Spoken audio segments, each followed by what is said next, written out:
मेरे पास लाइन की लाइन, यानी मैं अगर कागज पर नाम लिखूं, मेरे दोनों हाथ जहां तक फैलते इससे लंबी सूची होगी, नाम में शोभा नहीं। लेकिन जो गुरु दरबार के प्रति बदजबानी किए, गुरु दरबार की निंदा किए, गुरु दरबार के लिए जहर उगला, कितने लोगों के किडनी चली गई, कितने लोगों की साबित एक आंख थी वो भी चली गई, कितने लोगों के आज ऐसा लकवा मार गया कि 7 साल से चारपाई पर पड़े और अपनी गलती का रोना रो रहे। और कितने ऐसे सचेत लोग जिन्होंने समझा कि मेरी गलती हो गई, डोली खटोली पर लाद करके लाए गए और दरबार में आकर के अपनी भूल चूक की माफी मांगी, उनमें सुधार शुरू हो गया। जो चारपाई नहीं छोड़ते थे, आज माफीनामे के नाते वो साबित दर्शन करने आ जा रहे हैं। एक दो नहीं, हजारों की तादाद में ऐसे हैं। इसलिए अगर कहीं आप किसी बरगलाहट के शिकार हो गए हो, किसी गलतफहमी के शिकार हो गए हो, अपने दिल से ये निकाल देना, गुरु के वचन फलते फूलते हैं, गुरु के वचन सदा कायम रहते हैं, गुरु के वचन जीव का परमार्थ बनाते हैं। इसलिए अपने गुरु के वचनों पर अटल विश्वास रखो, वचन पर शंका मत करो। कितने लोग शंका कर रहे हैं, वो किस तरह अपना काम पूरा करेंगे ये उनका विषय है, हमारा विषय नहीं है। हम सवाल नहीं पूछ सकते कि उन्होंने जो भविष्यवाणियां की उनको कब पूरा करेंगे, वो जाने कब पूरा करेंगे।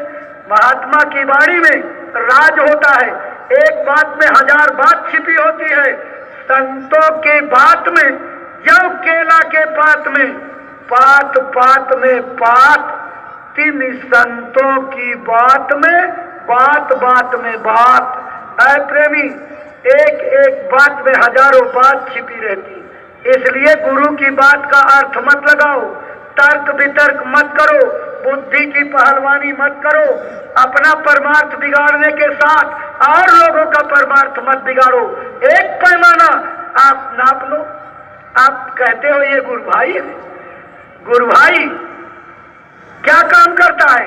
हर आदमी के अंदर गुरु का वास देखता है, गुरु का रूप देखता है, प्रणाम करता है। आप गाली दे रहे हो, गुरु भाई मानते हो। सत्संग में आने वाले लोगों को रास्ते में अड्डा जमा करके उनकी दिशा मोड़ देते हो, इधर नहीं इधर सत्संग हो रहा है। और लोगों को पढ़ाते हो कि मथुरा सेवा दोगे तो नरक चले जाओगे, है? ये सत्संगी का लक्षण है, ये गुरु भाई का लक्षण है। आपका परमार्थ बनेगा। इसलिए किसी के बरगलाने पर मत आना। अपनी सेवा, अपना सहयोग, अपनी भावना, अपनी गाढ़ी कमाई का अंश गुरु महाराज के दरबार में देना। सवाल पूछा जाए तो सारे लोग लाजवाब हो जाएंगे। जो लोग गुरु महाराज की गौशाला की गैयों की चिंता न करके अपने निजी कारोबार का फिक्र कर रहे हैं, क्या गुरु के वचन भूल गए? मेरे गुरु महाराज ने गीले मन से कहा, प्रेमियों, ये गौए मेरी जान से प्यारी गौए हैं।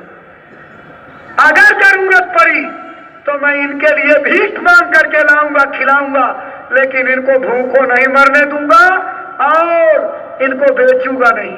और गुरु महाराज ने कहा था जाते जाते, प्रेमियों, हम रहे न रहे, लेकिन एक एक, दो दो, चार चार गायों की जिम्मेदारी 3-3, 4-4 प्रेमी मिलकर के उठा लेना।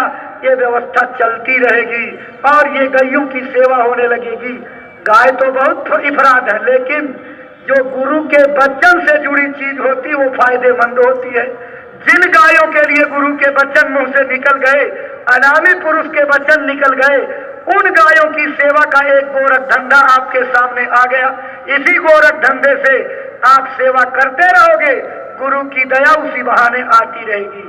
बाकी वचनों के अलावा जाने पर दूसरा मुद्दा, दूसरा विषय, दूसरा प्रचार पकड़ लेने से आपको कुछ नहीं मिलेगा।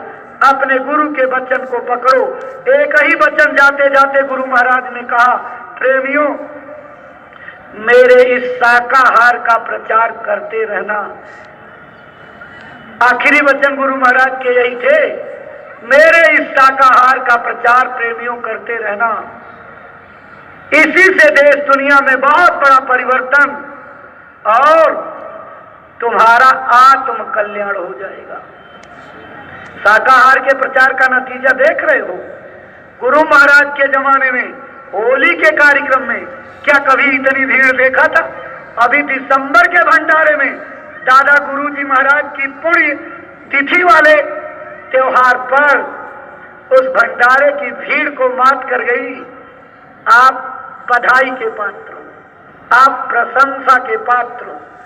दया गुरु महाराज की काम की, खिंचाव पूज्य महाराज जी का जीवों के लिए रहा, लेकिन मेहनत आपकी रंग लाई। आपने गांव गांव गोद लिए, गांव गांव गोद लेकर के लोगों को गुरु महाराज की बातें बताई, लोगों के अंदर भाव पैदा किया, लोगों को भजन करने के लिए प्रेरित किया, लोगों को जगा करके गुरु दरबार में पहुंचाए। आप खुद मेरी तरफ से प्रणाम के पात्र हो। आपको मैं बार बार नमन प्रणाम करता हूं प्रेमियों, जो जीवों को जगा करके गुरु के दरबार में लाए और उनका नाम गुरु के प्रेमियों की लिस्ट में लिखा दिया। आपका परमार्थ गुरु की दया से बनने से कोई नहीं रोक सकता। लेकिन प्रेमियों, अगर आकलन किया जाए तो अभी भी बेईमानी है। कड़वे न लगे शब्द, सत्य कड़वा होता है। आपको ये सत्य कड़वा लगेगा, क्योंकि जब रात को सीने पर हाथ रख करके विचार करोगे कि क्या 100% ईमानदारी से हम गांव गोद लेने का काम कर रहे हैं, तो शायद 90% लोगों का मन नहीं का जवाब देगा। 10% लोग होंगे जिनका 100% सही हो रहा हो।